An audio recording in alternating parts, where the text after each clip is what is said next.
Hey YouTube, welcome to another video from SkinnyMedic. In this video I want to talk about the SOF Tactical Tourniquet. This is their wide version. My last video I talked about the SOF-T Tourniquet, and this is the wide version. It's a little bit different, it's got a little bit different features, so I want to go through and talk about how to use this one and then show you comparisons.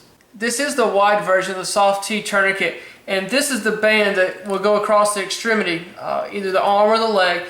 And it's a little bit wider than the last version, the last video I did, just the SOF-T Tourniquet. And I'm going to show you comparisons in just a few minutes. Starting from the top here, this is our buckle that's going to feed the strap to make it wider or smaller, depending on what extremity we're going on, how big the person is.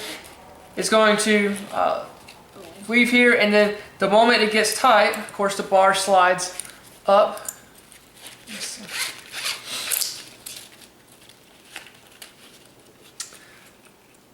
As we feed this, then this bar actually here moves up and clamps and tightens the strap so it's not going to come loose.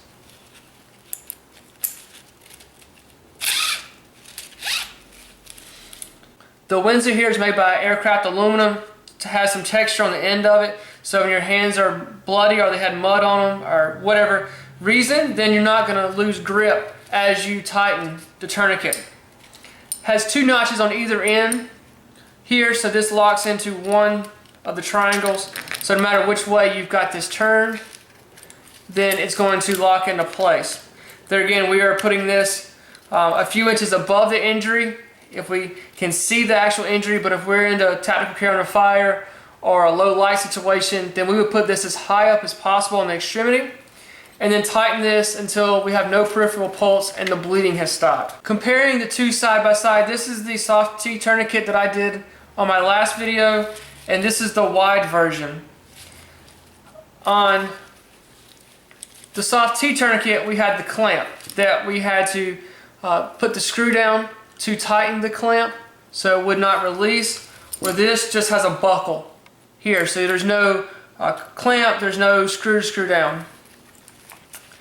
Moving up here, this one has two triangle locking mechanisms for our aluminum Windsor, where this just has one.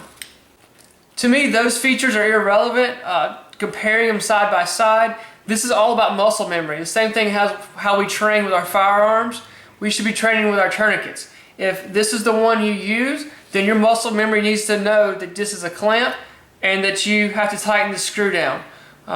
If this is the one you use, then your muscle memory should know that you can clamp it into this side here.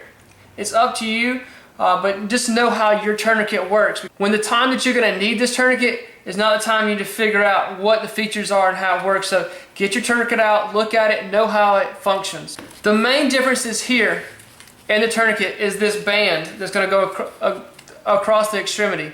This is the SOF-T Tourniquet here, and this is the wide version, so you can see how much wider the actual strap is.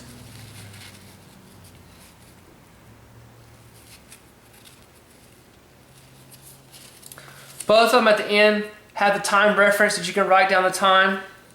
The thing to remember about a tourniquet is the wider it is, the more surface area you can get across on the arm, the less pressure it actually takes to cut off blood flow. So if we have this narrower one, it's going to take more pressure to control bleeding. Alright, applying the tourniquet, just make sure you do not go over a joint.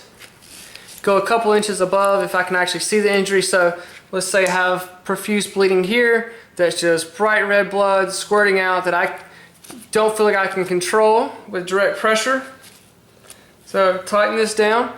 This buckle here gets tightened as tight as you can make it here. Like I've said in my other videos, as you're pulling this, you want to make sure that you are pulling this as tight as if you were going to cut off circulation. So this gets pulled really tight. We spin this. And as we spin this, it's going to get tighter and tighter until we cut off the peripheral pulse and blood flow has stopped to our injury. We'd mark the time on our tourniquet. Thank you for watching. You never know when you'll be the first responder.